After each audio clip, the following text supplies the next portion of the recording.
एक अजीब सी बेचैनी, एक गुस्सा, एक परेशानी, शंका सामान्य वर्ग के छात्रों में घर करती दिखाई दे रही थी, तथाकथित सवर्णों में। और वो किस लिए?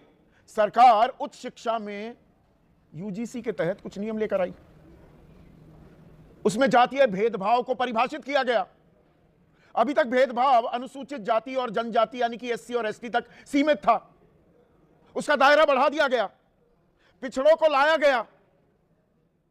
और उसमें पेच यह हो गया कि भेदभाव तो सिर्फ एससी, एसटी, ओबीसी के खिलाफ हो सकता है, सामान्य वर्ग के खिलाफ हो ही नहीं सकता। यानी कि सामान्य वर्ग, जनरल कैटेगरी के जो छात्र हैं, जो युवा हैं, युवतियां हैं, वही भेदभाव करते हैं। कान थोड़ा सा घुमाकर पकड़ो तो यह भी निकलता है। और अगर आप फर्जी शिकायत भी दाखिल कर दें तो आपके खिलाफ कोई कार्रवाई नहीं होगी, लेकिन सजा अनिवार्य है। अगर शिकायत हुई है तो 15 दिन में प्राथमिक जांच भी है। अब सरकार यह कह रही थी, और सरकार में कोई छोटा मोटा आदमी नहीं, देश का शिक्षा मंत्री धर्मेंद्र प्रधान, कि कानून का तो दुरुपयोग हो ही नहीं सकता, हम होने नहीं देंगे। पर सरकार की बातों को फेस वैल्यू पर लेने को सवर्ण समाज के युवा तैयार नहीं थे कि नहीं, यह तो आर पार की नौबत आ गई है। धरने प्रदर्शन होने लगे, कोई इस्तीफा दे रहा था, एक जज ने इस्तीफा दे दिया कि यह घोर अन्याय है।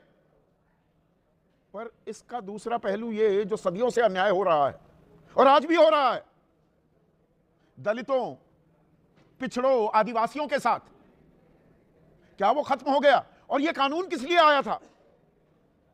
क्योंकि रोहित वेमुला जैसे युवा आत्महत्या करने को मजबूर हो गए, क्योंकि वो दलित समाज से आते थे। तो सुप्रीम कोर्ट ने कड़ी फटकार लगाते हुए कड़े कानून बनाने का निर्देश दिया था, और संसद की एक समिति बनी 31 सदस्यों वाली। उसके अध्यक्ष कांग्रेस के राज्यसभा सांसद दिग्विजय सिंह, लेकिन 16 सदस्य बीजेपी के। और उन्होंने जो सलाह दी उसमें भी काफी कुछ बदलाव के बाद यूजीसी ने 2 हफ्ते पहले इस नए नियम कानून की अधिसूचना जारी कर दी।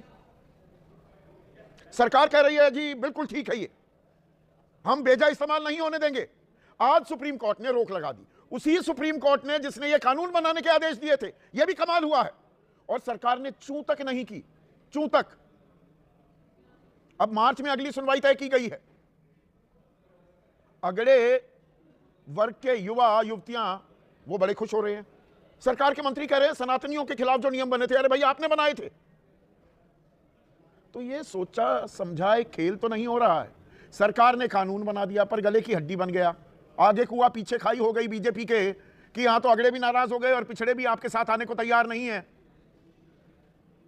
तो क्या भरपाई सुप्रीम कोर्ट ने कर दी। अब सुप्रीम कोर्ट ने कह दिया भाई वही 2012 के कानून लागू रहेंगे। तो ये तो अदालत का फैसला है जी, हम क्या करें। सरकार ने चूं तक नहीं की है। पर अगड़े और पिछड़े का ये झगड़ा, ये लफड़ा क्या थम जाएगा? आपकी राय क्या है?